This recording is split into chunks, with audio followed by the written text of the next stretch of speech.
So idol, meron akong konting maibibigay kahit paano kasi doon sa paper bag challenge na dito ko na naging 2,059 siya, tapos binigay ko sa kanila 1,500, binigyan ko ng 500 si tatay para sa kahit konting tulong man lang Okay lang? Okay lang. So idol, pakibilang na idol. Thank you. Pakibilang na para 1, 2, 3, 4, 5. Salamat.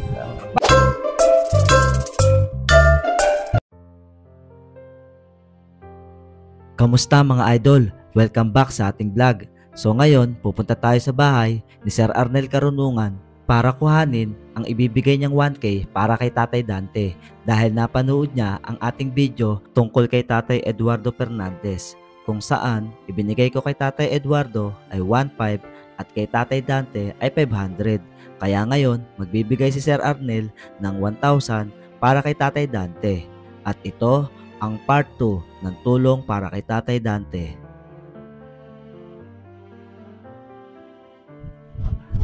Good morning, sir. Hello, ma'am. Good morning. Okay, sir. Okay. Sir, pwedeng pasuot lang. Medyo, siyempre, may konting interview. Lagyan natin sa paper bag.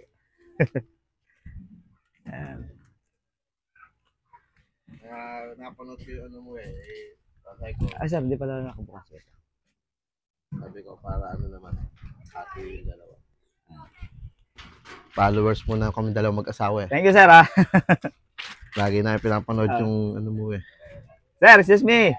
Sir, tanong ko lang, sir. Kaya nyo maglagay sa paper bag kahit magkano para lang makatulong sa iba? Oo naman. Sir. Uy, sir, maraming salamat. Sir, ano po pangalan na, sir? Arnel Carunungan. Sir, para po ito kay Tatay Dante, po? Sige. Sir, maraming salamat po, sir, sa suporta po niyong mag-asawa. Sige, walang problema para naman makatulong sa kanya. Gusto po bahalang sa inyo. Thank you, sir, At agad kong pinuntahan ang bahay nila Ate Rosalie Remotige upang maibigay ang tulong na ibinigay ni Sir Arnel.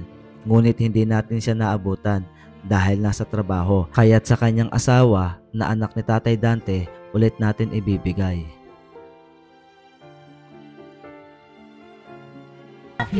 So idol, meron kasing kay tatay, nag-donate ng napanood yung last vlog natin na hinati ko 500 sa inyo, sa kanila 1,500. May sumagot ng 1,000. Siya si Sir Arnel Carunungan. Sabi mo, Sir Arnel Carunungan. Maraming salamat, Sir Arnel Carunungan. Kamusta pala kayo si tatay? Kailangan niya ng ng 3 bag na dugo. Dugo, kailangan ng dugo. Kasi ang problema sila ate ko yun. Kapo, nagpadala lang ako ng pagkain nila. Last pera na nila ni ate. Nagpadala ako ng pagkain ni ate, ng nanay ko. Kasi ang ate ko hindi nakapagtrabaho. Kasi siya nagbabantay. Kapag naman umuwi ako doon, kailangan pang mag-swab test. Sabi ko sa ate ko. May swab test ba doon sa saan ba yun? Sa Bulacan. Bulacan. May Kalumpit sila Kalumpit, Bulacan. So kailangan pa may swab test. Swab test. Diba? Sabi ko, magkano na lang ako kasi ito swab test ko, yung binabiyahe ko, itutulong ko naman sa'yo. Sabi ko, ganap pa ako ng utangan. Pero ito, sumagot si Sir Arnel Carunungan. Napanood niya yung ating vlog na yung kanina ko lang in-upload yung video natin. So ito, bigay niya 1,000 para daw sa tatay mo. Maraming salamat, sir. Maraming salamat din sa'yo, boss. Ayan, si Sir Arnel. So, sa mga gusto pa pong mag-donate, meron na nasa nasa screen kung ano yung GCash number, andun din po. So ayun, ano masabi mo, idol, doon sa Magpapasalamat ako sa nag-donate po na napakalaking bagay na. Kay Sir Arnel Carunungan. Kay Sir Arnel Carunungan. Sana makatulong, idol. Mapadala ko ngayon to, ma'am. Salamat, idol. Salamat po. Thank you. Thank you.